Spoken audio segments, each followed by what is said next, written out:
स्वप्निल जी, हाँ। हमारे मारवाड़ी में एक कहावत है, हाँ।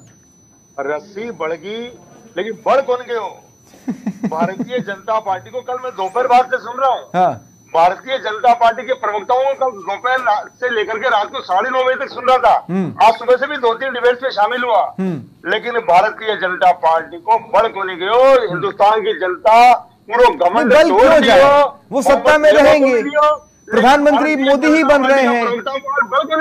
नहीं, मैं आपसे कह रहा हूं कि बल क्यों जाए, किस बात का सरकार उन्हीं की बन रही है। नरेंद्र मोदी जी प्रधानमंत्री बनेंगे। सुरेश भाई 2 मिनट प्लीज। देखिए मैं पूछ रहा हूं राजकुमार भाई, बल क्यों जाए, सरकार उन्हीं की बन रही है, भले ही एनडीए के साथ बन रही है, सिंगल लार्जेस्ट पार्टी वही है, वो 3 डिजिट को छू पा रहे हैं, आप 3 डिजिट को भी नहीं छू पाए। इसके अलावा प्रधानमंत्री भी मोदी बन रहे हैं, तो फिर बल क्यों जाए, बताइए।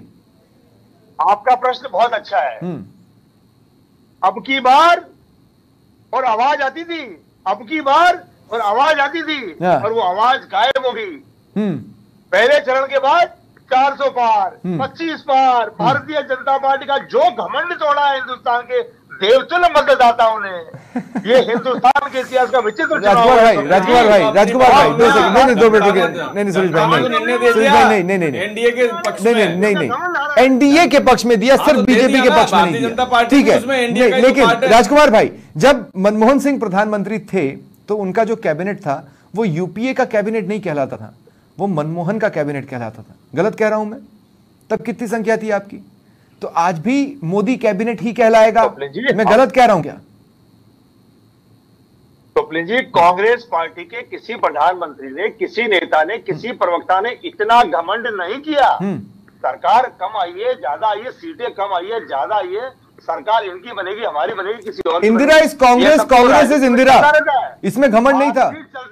नहीं 2 second. Indira is Congress, Congress is Indira, क्या इसमें घमंड नहीं था राजकुमार भाई? 414 आए थे हमारे, 414 आए थे हमारे। हाँ, नहीं लेकिन घमंड था कि नहीं था, ये बताइए ना।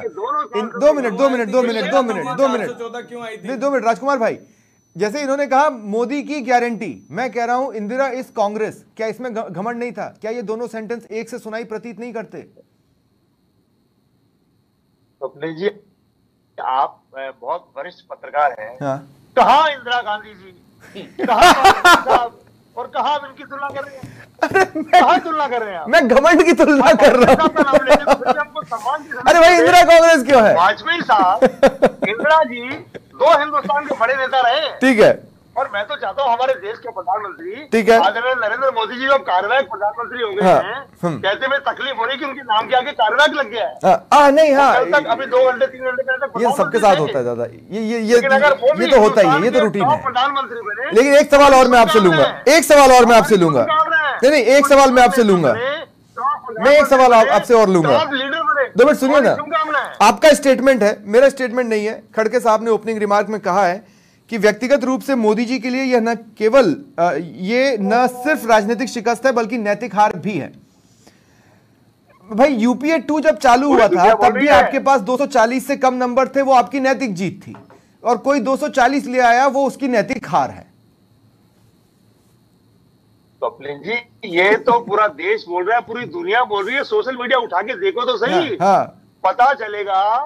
400 पार का नारा देने वाली भारतीय जनता पार्टी, दुनिया में सबसे बड़ी अपने आप को बताने वाली पार्टी, दुनिया में सबसे बड़े नेता अपने आप को बताने वाले, किसी स्टेट के अंदर कोई चेहरा नहीं होगा, मेरा चेहरा होगा अब की बार।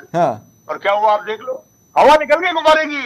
हवा जिस तरीके से हिंदुस्तान के देखते मतदाताओं ने निकाली है, ठीक है, ऐसी हवा कभी नहीं निकली। ठीक है, मैं इस बारे में आना चाहता हूँ, मैं इस बारे में आना चाहता हूँ।